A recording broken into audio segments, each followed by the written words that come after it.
রাজশাহী মহানগরীর বুকে নতুন আলোকবর্তিকা স্বরূপ এবং তাওহীদের মশালবাহী একটি সালাফি মানহাজে পরিচালিত আলহামদুলিল্লাহ দারুস সুন্নাহ সালাফি মাদ্রাসা যেটা প্রতিষ্ঠিত হয়েছে, সে প্রতিষ্ঠাতা পরিচালক বিশিষ্ট আলেমী দ্বীন বাগ্মী এবং বলিষ্ঠ কণ্ঠস্বর ফজলাতুল শাইখ মুখলিসুর রহমান বিন আরশাদ আল মাদানী হাফিজাহুল্লাহ, অত্র মাদ্রাসার সুযোগ্য মুদির অধ্যক্ষ, অত্যন্ত প্রজ্ঞাবান বাংলাদেশের অন্যতম শীর্ষ আলেমী দ্বীন ফজলাতুল শাইখ সাইদুর রহমান আর রিয়াদি হাফিজাহুল্লাহ সুবহানাহু ওয়া তাআলা, এবং বাংলাদেশ জমিয়ত আল হাদিসের সাংগঠনিক সম্পাদক শেখ আব্দুল মাতিন হাফিজাহুল্লাহ, শেখ ওবায়দুল্লাহ, আমাদের সম্মানিত ভাই মিজানুর রহমান, এবং অত্র ঐতিহ্যবাহী শিক্ষা প্রতিষ্ঠানের সম্মানিত সকল শিক্ষক মণ্ডলী, গভর্নিং বডির সদস্যবৃন্দ, অভিভাবকবৃন্দ এবং সম্মানিত তাওহীদবাদী উপস্থিতি এবং আমাদের প্রিয় ছাত্রবৃন্দ, আলহামদুলিল্লাহ সত্যি আমি দারুণ অভিভূত, যেটা ভাষায় অবর্ণনীয়। আমাদের ছেলেরা যে পারফরমেন্স তারা করেছে, তারা যেভাবে এখানে আলহামদুলিল্লাহ আরবিতে বক্তব্য দিয়েছে, মনে হচ্ছিল আমি যেন এখন সৌদি আরব অবস্থান করছি। আলহামদুলিল্লাহ যেভাবে ইংরেজিতে বক্তব্য দিয়েছে, দারুণ অত্যন্ত বিশুদ্ধভাবে ইংরেজিতে বক্তব্য দিয়েছে। যে ছেলে শিশু কিশোর ছেলে, ওই যে জান্নাতি কিশোরদের মতো ইয়াতুফু আলাইহিম বিলদানুম মুখাল্লাদুন, চির কিশোররা যেভাবে মুখ আপনার ঝরানো বিছানো মুক্তার মতো, এ ছেলেটি যেভাবে আল্লাহর নাম যেভাবে মুখস্থ করল, বিশ্বনবী বলেন ইন্না লিল্লাহি তিসআতাও ওয়া তিসঈনা মিয়া ইল্লা ওয়াহিদান ইসমান মান আহসাহা দাখালাল জান্নাহ। আল্লাহ রাসূল সাল্লাল্লাহু আলাইহি ওয়াসাল্লাম বলেন, নিশ্চয় আল্লাহ তাআলার 99টি 101 কম 99টি নাম আছে, যে কেউ যে কোনো বয়সের এই নামগুলো মুখস্থ করবে আল্লাহ রব্বুল আলামিন থেকে জান্নাতে প্রবেশ করাবেন। সুবহানাল্লাহ। তো সেই ছেলে কি সুন্দরভাবে বিশুদ্ধভাবে আল্লাহ তাআলার নামগুলি মুখস্থ করেছে আলহামদুলিল্লাহ। আমাদের শাইখ সাইদুর রহমানের ছেলেও আরবিতে বক্তব্য দিয়েছে, মাশাআল্লাহ অসাধারণ। আমি আশাবাদী প্রতিষ্ঠান নতুন, কিন্তু দুজনেই কিন্তু আলহামদুলিল্লাহ শাইখ মুখলিসুর রহমান মাদানী, শাইখ সাইদুর রহমান অত্যন্ত তারা প্রজ্ঞাবান এবং তারা কিন্তু আমি বলবো যে ফেমাস, অত্যন্ত খ্যাতিমান পথিত যশা আলেম আলহামদুলিল্লাহ। সুতরাং আমরা অচিরেই অদূর ভবিষ্যতে আমরা এখানে একটি অন্যতম দেশ সেরা শিক্ষা প্রতিষ্ঠান দেখব ইনশাআল্লাহ। সম্মানিত সুধীবৃন্দ, এই যে নওদাপাড়া এবং এতদাঞ্চল আজকে শিক্ষানগরীতে পরিণত হয়েছে আলহামদুলিল্লাহ, এর কিন্তু গোড়াপত্তন করেছিলেন বিংশ শতাব্দীর অপ্রতিদ্বন্দ্বী মুজাদ্দেদ, বহু গ্রন্থ প্রণেতা, বাংলাদেশ জমিয়ত আল হাদিসের প্রতিষ্ঠাতা সভাপতি আল্লামা আব্দুল কাফের কুরাইশি রহমতুল্লাহ আলাইহি 1949 সালে তিনি এইখানে এই নওদাপাড়ায় ইসলামিক কনফারেন্স করেছিলেন এবং সেখানে তিনি নওদাপাড়াকে বেছে নিয়েছিলেন যেটা একটা তাওহীদের নগরী হবে, এটা শিক্ষা নগরী হবে। আলহামদুলিল্লাহ আল্লাহ রব্বুল আলামিন আল্লামা আব্দুল কাফের কুরাইশির তার স্বপ্ন কবুল করেছিলেন, দোয়া কবুল করেছিলেন, এমন তিনি বরকত দিয়েছিলেন যে আজকে নওদাপাড়া আলহামদুলিল্লাহ একটা তাওহীদের নগরী, শিক্ষা নগরীতে পরিণত হয়েছে আলহামদুলিল্লাহ। সম্মানিত সুধীবৃন্দ, আমি অবশ্যই আবার একটা কথা বলতে চাই। শাইখ মুখলিসুর রহমান মাদানী আসলে আমার অত্যন্ত প্রিয় একজন আলোচক, প্রিয় একজন আলেম। তার কারণ আমি তার প্রতিটা বক্তব্য পছন্দ করি। কেন? তিনি অত্যন্ত সাহসী এবং বলিষ্ঠ কণ্ঠস্বর, তার মধ্যে আমি কোনো মুনাফিকে পাই নাই। ভিতরে একরকম বাইরে আর একরকম, ওই ধরনের কোনো দোদল্যমান অবস্থান পাই নাই। তিনি আপোষহীন একজন তাওহীদবাদী বক্তা আলহামদুলিল্লাহ, এবং তিনি নিঃসংকোচে নির্দ্বিধায় তিনি বাতিলের বিরুদ্ধে তিনি সোচ্চার। তার অবস্থানটা আমার খুবই ভালো লাগে। এই জন্য তার প্রতিটি প্রোগ্রামে শায়েখ যখনই আমাকে বলেন, আমার যত ব্যস্ততা থাক, আজকেও কিন্তু আমি আসলে ভাবছিলাম, আপনারা বুঝতে পারছেন আমার গলার কণ্ঠস্বর, আসলে গলার এই অবস্থা থাকলে মানে বলেও মজা না, আপনারা শুনেও মজা পাবেন না। একটা অস্বস্তিকর পরিবেশ, একটা বিব্রতকর অবস্থা। তারপর আমি দুইজন শাইখের সম্মানার্থে আমি এখানে উপস্থিত হয়েছি। আমাকে শাইখ মুখলেস হোসেন মাদানী বলেছেন আলোচনা না করেন, শুধু উপস্থিত হবেন। তা আসলে আমি আজকে আমাদের ছেলেদের যে বিভিন্ন তাদের বক্তব্য, তাদের আপনার আরবি বক্তব্য, আরবি কথোপকথন, এই যে তাদের পারফরমেন্সগুলো দেখলাম, এতে আমি অত্যন্ত আনন্দিত আলহামদুলিল্লাহ। হয়তো কিছু সময় পেলে লম্বা একটু বক্তব্য তারপর রাখতাম, কিন্তু আমার মনে হয় যে এই যে আপনারাও যে একটা প্রতিক্রিয়া নিলেন, আপনারা জানতে পারলেন যে আপনার ছেলেমেয়েদের জন্য, আপনার সন্তানের জন্য আপনাকে কিন্তু রাইট ডিসিশন নিতে হবে। কোন শিক্ষা প্রতিষ্ঠানে দিবেন আর কোন শিক্ষা প্রতিষ্ঠানে দিবেন না, এটা কিন্তু বিশাল ব্যাপার। আপনি যদি ভালো প্রতিষ্ঠান চয়েস করতে পারেন, তাহলে আপনার ছেলের ভবিষ্যৎটা আলহামদুলিল্লাহ গড়ে গেল। আপনার ছেলে এখান থেকে আজকে কথা হয়েছে দুই শাইখের সাথে, বাংলাদেশ জমিয়ত আল হাদিস সদা প্রস্তুত রয়েছে এই ধরনের শিক্ষা প্রতিষ্ঠানের সাথে সহযোগিতা করার জন্য। এবং ইনশাল্লাহ তারা যদি পর্যায়ক্রমে ক্লাস সানবিয়া খুলে ইনশাল্লাহ এটার মোয়াদালা করার ব্যাপার, যেহেতু দুজনই মাদানী আলেম, দুজনই সৌদি আরবে ছিলেন, আমরাও তাদের পাশে থেকে জমিয়ত আল হাদিস সর্বাত্মক সহযোগিতা করবে ইনশাল্লাহ। এবং এখান থেকেই ছেলেরা মদিনা সহ মক্কার উম্মুল কোরা, রিয়াদের জামিয়াতুল ইমাম, জামিয়াতুল মালিক সৌদ এবং নতুন নতুন আল কাসিম সহ বিভিন্ন ইউনিভার্সিটিতে, এমনকি মেয়েরা পর্যন্ত আলহামদুলিল্লাহ, প্রিন্সেস নুরা ইউনিভার্সিটি রিয়াদের বিশাল ইউনিভার্সিটি, আপনি পায়ে হেঁটে ক্যাম্পাস শেষ করতে পারবেন না, মাইলের পর মাইল, দৃষ্টিনন্দন, সারা পৃথিবীর অন্যতম শিক্ষানগরী বিদ্যাপীঠ জামিয়াতুল আমিরা নূরা বিনত আব্দুর রহমান, সেই ইউনিভার্সিটিতে আজকাল আমাদের বাংলাদেশি মেয়েরাও সুযোগ পাচ্ছে আলহামদুলিল্লাহ। আশা করি আপনারা যদি মহিলা শাখা খুলে দেন, ইনশাল্লাহ আমাদের মেয়েরা আর পিছিয়ে থাকবে না। আজ থেকে 15-20 বছর আগে আমাদের মেয়েদের প্রতিষ্ঠান ছিল না, শুধু আমাদের দেওবন্দি মাযহাবী ভাইদেরই মাদ্রাসা ছিল, মহিলা মাদ্রাসা। কিন্তু আলহামদুলিল্লাহ শিক্ষাক্ষেত্রে আমরা বিপ্লব সৃষ্টি করতে পেরেছি আলহামদুলিল্লাহ। আজকে আমাদের প্রত্যেকটা শিক্ষা প্রতিষ্ঠানে আজকে আমাদের মহিলা শাখা খোলা হচ্ছে আলহামদুলিল্লাহ।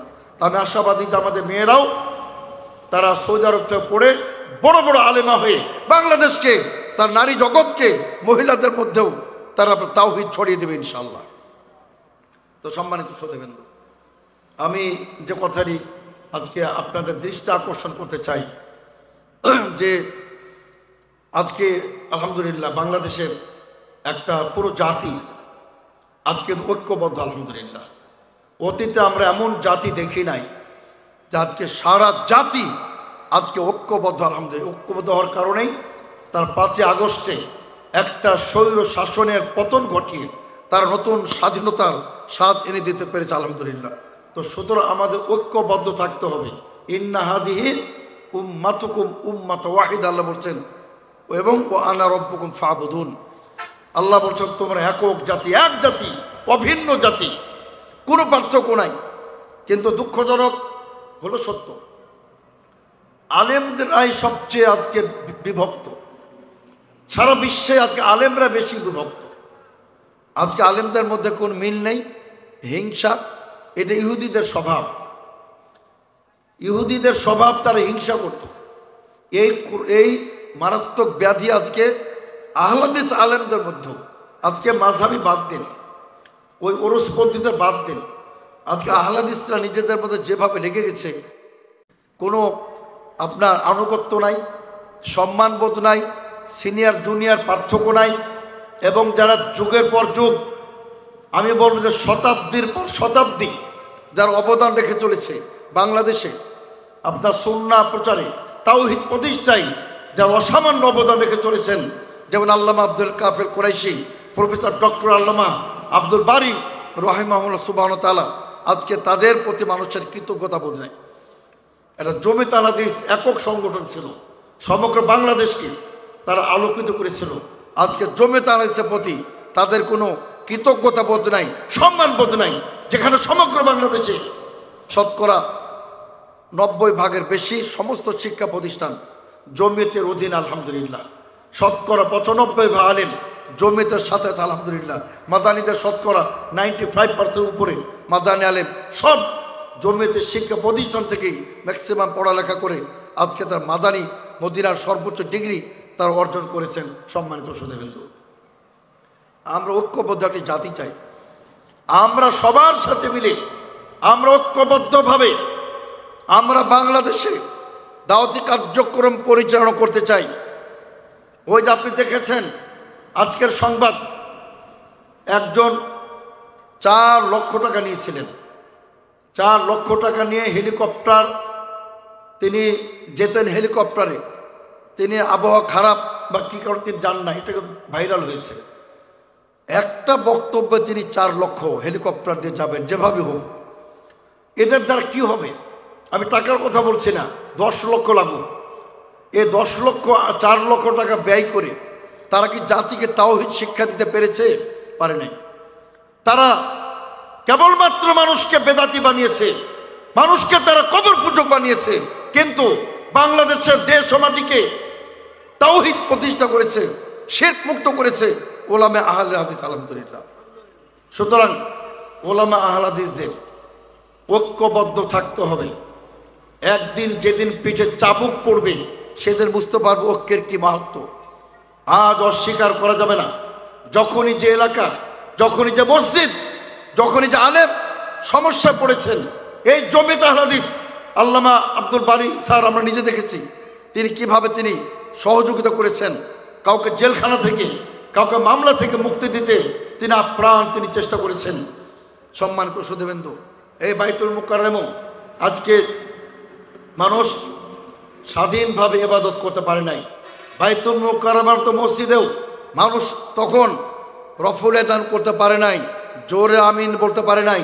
এইতে কিছুদিন আগে বিবাড়িয়ায় সেই আপনার শাহিন নামে একটি ছেলেকে মাথায় আঘাত করে এমন তাকে মেরে রক্তাক্ত করেছে, তা অপরাধ কি ছিল? জোরে আমিন বলেছিল। সম্মানিত সুধীবৃন্দ, কারণ আমরা যদি ঐক্যবদ্ধ হই ইনশাল্লাহ বাংলাদেশের বুকে কোনো সারা পৃথিবীতে আমাদের প্রতি কেউভাবে অন্যায় আক্রমণ অত্যাচার করতে পারবে না ইনশাল্লাহ। এজন্য সম্মানিত সুধীবৃন্দ আমাদের ঐক্যবদ্ধ হতে হবে। আর ঐক্য হতে হবে কিসের ভিত্তিতে? আমরা সবাই মিলে 18 কোটি জনগণ আমরা মাজার পূজা শুরু করব, তবে ঐক্য হবে। 18 কোটি জনগণ আমরা বাৎসরিক ওরস উদযাপন করব, তবে ঐক্য হবে। 18 কোটি জনগণ বিশ্ব নবীর মহাব্বতের নামে মিলাদ করব, কিয়াম করব, তবে ঐক্য হবে। 18 কোটি জনগণ পিতামাতার মহাব্বতের নামে, সম্মানের নামে ওরস কুলখানি করব, তারপর আপনার চেহালাম করব, তাতে ঐক্য হবে? কোশ্চেনকাল হবে না।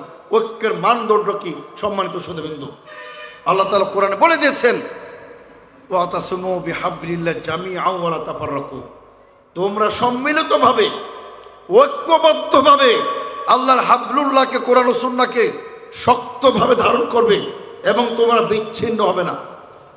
আল্লাহ তাআলা বলে দিয়েছেন কিতাব ও সুন্নাহ হবে মানদণ্ড, আকীদা হবে মানদণ্ড, লা ইলাহা ইল্লাল্লাহ হবে মানদণ্ড। লা ইলাহা ইল্লাল্লাহ এমন একটি বাক্য, পাওয়ারফুল, অ্যাটম বোম আর পরমাণু বোমা কিচ্ছু না লা ইলাহা ইল্লাল্লাহর কাছে, তছনছ করে দেবে সবকে। আজও আমরা যদি গোটা মুসলিম বিশ্ব ঐক্যবদ্ধ হতাম, বাংলাদেশে যদি আমরা তাওহীদবাদীর ঐক্যবদ্ধ হই, পৃথিবীর কোনো শক্তি নাই আমাদের গায়ে হাত তোলার। সম্মানিত সুধীবৃন্দ, এর জন্য আকীদা এমন একটি শক্তি, এমন একটি বন্ধন সারা বিশ্বের মুসলমানদেরকে ভাই ভাই করে দিয়েছে। আলহামদুলিল্লাহ, তিনি আফ্রিকার কোনো মুসলিম হতে পারেন, অস্ট্রেলিয়ার কোনো মুসলিম হতে পারেন, কানাডার কোনো মুসলিম হতে পারেন, বাংলাদেশ, পাকিস্তান, ভারতের মুসলিম হতে পারেন, যদি শুধুমাত্র এই বাক্যের স্বীকারোক্তি প্রদান করে, লা ইলাহা ইল্লাল্লাহ, আল্লাহ ছাড়া নেই কোনো সঠিক মাবুদ বারহাক, আল্লাহ ছাড়া সঠিক কোনো উপাস্য নেই, আল্লাহ ছাড়া পৃথিবীতে যত মাবুদ আছে সব বাতিল বাতিল বাতিল। এ কথা যদি আমরা স্বীকৃতি প্রদান করতে পারি, সম্মানিত সুধীবৃন্দ, তো তিনি আমার ভাই, তার জন্য আমি সেটাই চাইতে পারি যেটা আমি নিজের জন্য চাবো, তবে আমি মমিন হব। এজন্যই বিশ্বনবী বলেন, সমগ্র পৃথিবীর মমিনরা জাসাদিন ওয়াহিদিন, একটি মাত্র বডির ন্যায়, একটি মাত্র শরীরের ন্যায়। আজকে আমরা কোথায় আছি? আজকে আমরা অন্যরা বিপদে পড়লে আজকে আমরা হাসাহাসি করি, আজকে আমরা তুচ্ছ তাচ্ছিল্য করি, আজকে বলা হয় জমিয়ত করা যাবে না, কিন্তু উনি অন্য নাম দিয়েছেন। ওই যে বিশ্বনবী বলেছেন আখেরি জামানায় মানুষ মদ পান করবে, কিন্তু মদের নাম আর মদ দিবে না, এমন খেলা শুরু করেছে। জাতি এত বেকুফ নয়, জাতি এত বেয়াদব বা জাতি আহমক নয়, সবাই তাদের লক্ষ্য উদ্দেশ্য বুঝতে পারে। সম্মানিত সুধীবৃন্দ, এর জন্যই আমরা বলতে চাই, হাতকে অপবিত্র করবেন না, বন্ধুত্বের হাত বাড়ান, ভ্রাতৃত্বের হাত বাড়ান, সম্প্রীতির হাত বাড়ান, মান সম্মান পাবেন, নইলে ইজ্জত আবরু সব চলে যাবে আপনার আল্লাহর পক্ষ থেকে। সম্মানিত সুধীবৃন্দ, এর জন্য আমরা কারো বিরুদ্ধেই আমরা কোনো বক্তব্য দেই না, আমরা শুধু ঐক্যের ডাক দেই, যেটা আল্লাহ তাআলা কোরআনে বিভিন্ন জায়গায় তিনি বলেছেন যে ইন্নামাল মুমিনুনা ইখওয়া, সারা বিশ্বের মুসলিমরা ভাই ভাই ভাই ভাই। সম্মানিত সুধীবৃন্দ, দেখুন আপনার ঐক্য সব কিছুর মধ্যে আল্লাহ তাআলা দেখিয়ে দিয়েছেন। সলাতের মাধ্যমে ঐক্য দেখুন, একই সময় সারা বিশ্বের মুসলমানরা আমরা জোহরের সলাত আদায় করি, একই সময় আমরা আসর মাগরিব এশা ফজরের সলাত আদায় করি, আবার জামাতবদ্ধ, মানে 27 গুণ নেকি। সুবহানাল্লাহ, চিন্তা করছেন 27 গুণ নেকি যদি শুধু জামাতবদ্ধভাবে সলাত আদায় করেন। আর বিশ্বনবী কি বলেছেন? কাতার সোজা করতে হবে। আল্লাহ রাসূল সাল্লাল্লাহু আলাইহি ওয়াসাল্লাম সতর্ক বাণী উচ্চারণ করেছেন যে তোলা তুসাও বাবুন না, যে তোমরা কাতার সোজা করবে, পায়ে পা মিলিয়ে, সুদ্দুল খালাল ওয়ালা তাদারু ফুরজাতিল লিশাইতান, শয়তানের যে কোনো ফাঁকা জায়গা রাখবে না। আজকে বড় দুঃখ লাগে, একজন দাঁড়ায় ভারতে আর একজন দাঁড়ায় শ্রীলঙ্কায়, ঠিক কিনা বলুন? মাঝখানে এত গ্যাপ, মানে মানচিত্র যদি আপনি দেখতে পাবেন, মানচিত্রে ভারত আর শ্রীলঙ্কা মাঝে যে গ্যাপ, তার চেয়ে বেশি গ্যাপ। এটা শয়তানি চক্রান্ত। অথচ ফেকার কোনো কেতাবে বলা হয় নাই যে মাঝে গ্যাপ রাখতে হবে। ওই যে আল্লাহ রাসূল সাল্লাল্লাহু আলাইহি ওয়াসাল্লাম বলেছেন, আল্লাহ তাআলা তোমাদের মধ্যে বিভাজন সৃষ্টি করে দিবেন তোমরা যদি পায়ে পা মিলে না দাঁড়াও। এজন্য কিন্তু একটা বিরাট কারণ যা আজকে আমাদের মধ্যে হিংসা বিদ্বেষ। সম্মানিত সুধীবৃন্দ, এজন্য আমরা বলতে চাই যে আজকে আমরা সলাতটাও আল্লাহ রাসূলের তরিকায় আমরা পড়তে শিখি নাই। আজ পর্যন্ত আমি কোনো মাযহাবী আলেমকে এই হাদিসের উপর বক্তব্য শুনি নাই যে সল্লু কামা রাআইতুমুনি উসাল্লি, আমার পদ্ধতিতেই, আমার দেখানো পথেই তোমরা সলাত আদায় করো, অথবা তোমরা আমাকে যেভাবে সলাত আদায় করতে দেখো সেভাবে সলাত আদায় করো। এই বক্তব্য আমি আজ পর্যন্ত আমি কোনো মাযহাবী ভাইদের কাছে আমি আমার বক্তব্য আজ পর্যন্ত শুনি নাই। এই তথাকথিত সুন্নি যারা সকল প্রকার বেদাতের জন্মদাতা আর সকল প্রকার বেদাতের পালনকারী, আজ পর্যন্ত কোনো বেদাতিকে আমি শিরকের বিরুদ্ধে একটি বক্তব্য আমি তাদের শুনি নাই। সম্মানিত সুধীবৃন্দ, যা কিছু শুনি এ আহলে হাদিসরা দিয়ে থাকে, তাওহীদের বক্তব্য আহলে হাদিসরা দেয়, শিরকের বিরুদ্ধে হুঙ্কার দেয়, হুঙ্কার ছাড়া আহলে হাদিসগণ। আর অন্যরা কিন্তু আপনার সব ভাই ভাই, সব ভাই ভাই। কিসের ভাই? শিরক করলে কিসের ভাই? বেদাত করলে কিসের ভাই? পুরো আপোষ নাই। আল্লাহ তাআলা কি বলেন? ওয়ালা তারকানু ইলাল্লাযিনা যালামু, খবরদার যারা জালেম, যারা শিরক করে, যারা পৌত্তলিকতায় বিশ্বাসী, যারা বেদাত করে, ওরস করে, মাজার পূজা করে, তাদের দিকে ঝুঁকে পড়ো না। হে রাসূল সাল্লাল্লাহু আলাইহি ওয়াসাল্লাম, ফাতামাসসাকুমুন নার, নইলে কিন্তু জাহান্নামের আগুন তোমাকে ধরে ফেলবে, আপনাকে ধরে ফেলবে। সুতরাং বেদাতীদের সাথে কোনো আপোষ নাই, সম্মান নাই। বিশ্বনবী বলেন লাআনাল্লাহ মান আওয়া মুহদিসান, যে ব্যক্তি কোনো বেদাতিকে সম্মান করবে তার প্রতি আল্লাহর অভিসম্পদ নাজিল হবে। সুতরাং কোন বেদাতির সাথে আপনার নম্র ভাষা কথা বলা যাবে না। হ্যাঁ, আপনি নম্র ভাষা কথা বলবেন, যিনি একজন অমুসলিম তাকে আপনি ইসলামী শিক্ষা দেবেন। কিন্তু যারা নিজেরা মুসলিম নাম ধারণ করে শিরক করে, মাজার পূজা করে, ইসলামের অপব্যাখ্যা করে, তাদের সাথে কোনো আপোষ নাই সম্মানিত সুধীবৃন্দ। তাদের সাথে আপনার ব্যর্থহীন ভাষায় আপনার আমাদের বক্তব্য দিতে হবে। আমাদের বলিষ্ঠ কণ্ঠস্বর তাদের বিরুদ্ধে সোচ্চার থাকবে। আপনি প্রতিদিন ইবাদত দেখুন, সাওমকে দেখুন, সারা বিশ্বের মুসলিম একই সময় তারা সিয়াম পালন করেন। সূর্য ডুবার আগ পর্যন্ত 1 মিনিট পূর্বে কারো ক্ষমতা নাই কিছু পান করবে, খাবে। তার কারণ আল্লাহ কর্তৃক নিষিদ্ধ। সূর্য ডুববে তখনই সবাই একসাথে খাবে। এখানে একটা ঐক্যবদ্ধ জাতি। আর হজের দৃষ্টান্ত বাদই দেন, যেখানে আপনার বিশাল সারা বিশ্বের মুসলিমরা কীভাবে সেখানে একই পোশাক, কাফনের পোশাক, একই তালবিয়া, লব্বাইক আল্লাহুম্মা লব্বাইক, লব্বাইক লা শারিকা লাক লব্বাইক, ইন্নাল হামদা নি'মাতা লাকা ওয়াল মুলকা লা শারিকা লাক, তাওহীদের বজ্রবাণী এবং মুসলিম বিশ্বের মুসলিম উম্মার ঐক্যর কি সুন্দর প্রতীক একটা হজ সম্মানিত সুধীবৃন্দ। কিন্তু আমরা নিজেদের মধ্যে লড়াই ঝগড়া করে, যেটা আল্লাহ তাআলা সতর্ক করেছেন, ওয়ালা তানাজাউ ফাতাফশালু ও তাযহাবা রিহুকুম, তোমাদের শক্তি, তোমাদের বায়ু বের হয়ে যাবে, তোমাদের কোনো শক্তি থাকবে না, নিশ্চিহ্ন হয়ে যাবে, কাফের বাহিনী তোমাদেরকে উৎখাত করে দিবে। সম্মানিত সুধীবৃন্দ, আজকে সিরিয়ায় মুসলমানদের যুদ্ধের দামামার, আজকে জয় জয়ঙ্কার আলহামদুলিল্লাহ। আজকে তাওহীদবাদীরা সালাফি মানহাজের আহলুস সুন্নাহ জামাত একটি পৃথক রাষ্ট্র গঠন করেছে আলহামদুলিল্লাহ, বিশাল অর্জন। কিন্তু আজকে ইরান ইসলামের শত্রু, খারেজি, রাফেজি, শিয়া, আজকে তারা কিন্তু গোপনে গোপনে ইসরায়েলের সাথে আঘাত করে আজকে ইসরায়েল কিন্তু ওখানে বোম মারতেছে, ইসরায়েল উৎখাত করতেছে, আমাদের শিশুদেরকে, নারীদেরকে হত্যা করতেছে। আজকের এই যেহেতু অনলাইনের যুগ, আমার এই বক্তব্য আজকের এই দারুস সুন্নাহ মাদ্রাসা সালাফিয়া, এই আপনার নওদাপাড়া, এই বক্তব্য আশা করি সারা বিশ্বে ছড়িয়ে পড়বে।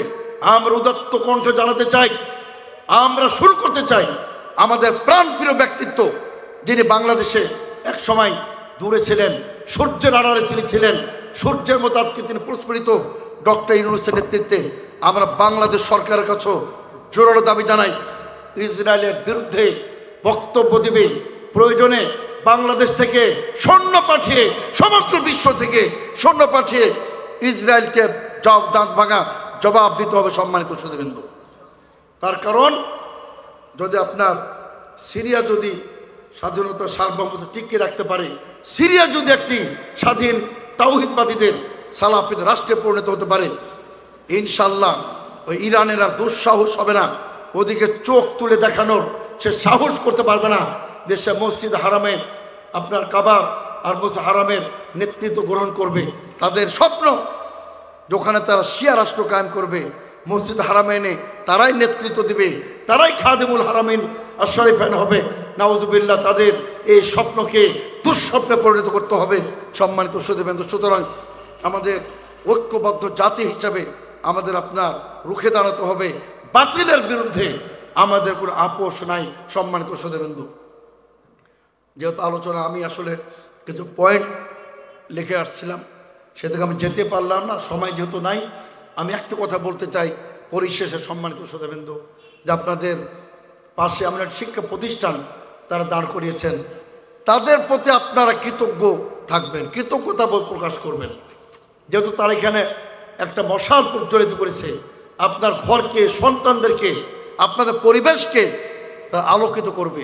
এখানে সন্তান দিবেন, ছেলে মেয়ে দিবেন, অর্থ দিবেন, সাহায্য করবেন, পাশে দাঁড়াবেন। তাদেরকে তারা যেন মনে না করে তারা এখানে মানে একাকী আছে, তারা এদের কেউ পাশে কেউ নাই। আল্লাহ রাসূল সাল্লাল্লাহু আলাইহি ওয়াসাল্লাম, আমি সেতুকে গেলাম না, যে বদর যুদ্ধের পূর্বে তিনি বলেছিলেন আনসার বাহিনীকে লক্ষ্য করে তারা কে কী ধরনের সাহায্য করবে। আনসাররা কি উত্তর দিয়েছিলেন, হে রাসূল সাল্লাল্লাহু আলাইহি ওয়াসাল্লাম, আপনি যদি বলেন আমরা সাগরে ঝাঁপ দেব, আপনি যদি বলেন আমরা বারকুল গামাত পর্যন্ত আমরা চলে যাব, কিন্তু আমরা আপনাকে ছাড়বো না, আপনার সাথে আমরা আছি আলহামদুলিল্লাহ। এইভাবে আপনার প্রতিশ্রুতিবদ্ধ হবেন। আমাদের শেখ মুখলিসুর মাদানী, শেখ সাইদুর রহমান রিয়াদি, আরও যে ওলামা কেরাম আছেন, আশা করি আপনার পাশে থেকে এই চ্যালেঞ্জ মোকাবেলা করে আপনারা এটা কিন্তু ভাড়া বিল্ডিং, তারা যেন নিজস্ব একটি জায়গা ক্রয় করতে পারে, বহুতল ভবন নির্মাণ করতে পারে, এবং সেটা যেন সৌদি আরব সহ মিডল ইস্টের বিভিন্ন শিক্ষা প্রতিষ্ঠানের সাথে সে অ্যাফিলিয়েশন লাভ করতে পারে। এ ব্যাপারে আপনাদের সামগ্রিকভাবে আমি আপনাদের সহযোগিতা কামনা করে এই প্রত্যাশা ব্যক্ত করি। যেহেতু আমার সময় হয়ে গেছে, আমি আলোচনা দীর্ঘায়িত না করে আমি আবারও পরিশেষে আমি পরিচালক শেখ মুখলিসুর মাদানী এবং প্রিন্সিপাল শেখ সাইদুর রহমান রিয়াদি সহ সকলের প্রতি আমি কৃতজ্ঞতা বোধ করছি। তারা আমাকে আমন্ত্রণ জানিয়েছেন নতুন প্রতিষ্ঠান হিসাবে। আসলে প্রতিষ্ঠা লাভের পরেই করোনা আসলো, দীর্ঘ সময় এটা একটু থমকে দাঁড়িয়েছিল, আবার যে ঘুরে দাঁড়িয়েছে আলহামদুলিল্লাহ। তা আপনাদের সার্বিক সহযোগিতার প্রত্যাশা ব্যক্ত করে আমি আমার সংক্ষিপ্ত কথা আলোচনা এখানে শেষ করছি। ওয়াখির দাওয়ানা আনিল হামদুলিল্লাহি রাব্বিল আলামিন। আসসালামু আলাইকুম ওয়া রাহমাতুল্লাহি ওয়া বারাকাতুহু।